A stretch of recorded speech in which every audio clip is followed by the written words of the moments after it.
Malam ini ayah membicarakan tentang akhlak. Nah, bagaimana solusi ayah untuk memperbaiki akhlak anak bangsa yang hancur-hancuran di negeri bersyariat ini, ayah? Solusi memperbaiki akhlak. Solusi memperbaiki akhlak, perbaiki akhlak diri sendiri dulu. Yang pada ujungnya akan menjadi teladan bagi lingkungan kita dan pergaulan kita. Memperbaiki akhlak secara pribadi. Ya, cari ilmu tentang akhlak, mujahadah, tahzib untuk menghasilkan akhlak yang baik. Untuk sebuah pemimpin keluarga, berakhlaklah dirinya sendiri dan bangun akhlak di lingkungan rumahnya, keluarganya. Artinya, jadikan pemimpin rumah tangga itu menjadi pemimpin akhlak, menjadi teladan. Maka rumah tangga itu akan berakhlak. Di atasnya ada pemimpin di atasnya lagi. Jadikan pemimpin desa itu pemimpin akhlak. Jangan ngurus makan doang. Jangan cuma tukang temikir kempen tau.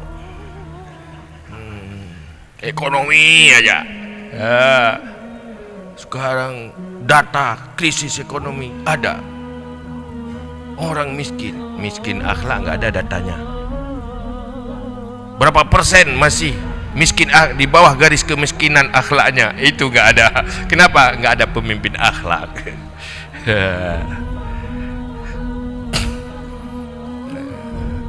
Bagaimana dia jadi pemimpin akhlak? Bagaimana kita jadi pemimpin akhlak? Kita juga sendiri belum tahu tentang akhlak itu sendiri. Jadi semua tingkat. Jadi pemimpin akhlak. Akhlak pertama dalam bentuk ilmu. Akhlak dalam bentuk pembangunan akhlak dalam bentuk kebijakan. Sekarang kan paling yang menyuarakan akhlak mimbar masjid.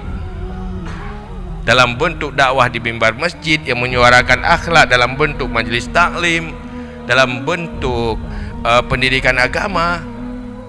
Tetapi tidak ada konsep pembangunan akhlak dalam bentuk kebijakan yang lain. Baru akhlak ini bagus secara personal, menjadi pemimpin akhlak bagi dirinya. Pemimpin rumah tangga menjadi pemimpin akhlak bagi rumah tangganya.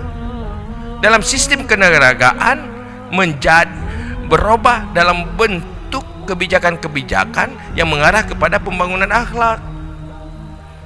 Artinya nilai-nilai itu bisa diintegrasikan ke semua lini. Sekarang kita lemah dalam arus pembangunan akhlak. Paling akhlak itu terjadi pada personal yang sangat lemah. Personal yang lemah itu sulit mempengaruhi yang lain. Semakin kuatnya orang berakhlak, semakin kuat pengaruh akhlak kepada yang lain. Semakin lemahnya orang-orang yang berakhlak, semakin lemah pengaruh akhlak kepada yang lain.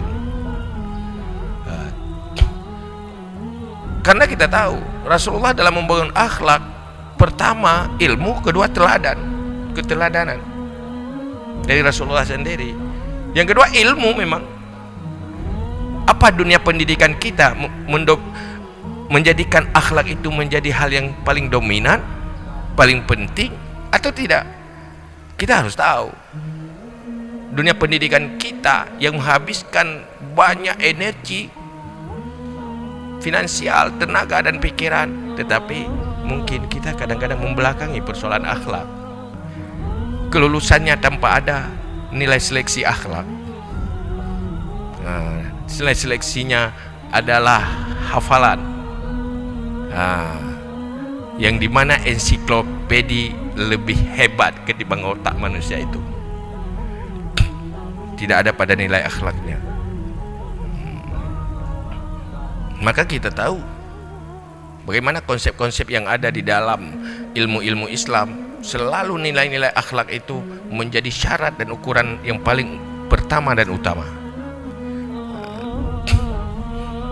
Cuman untuk diri sendiri, mulailah dengan ilmu, bergaullah orang dengan baik-baik, orang-orang baik berakhlak, hiduplah dalam lingkungan orang baik-baik. Itulah yang mempengaruhi untuk memperbaiki akhlak.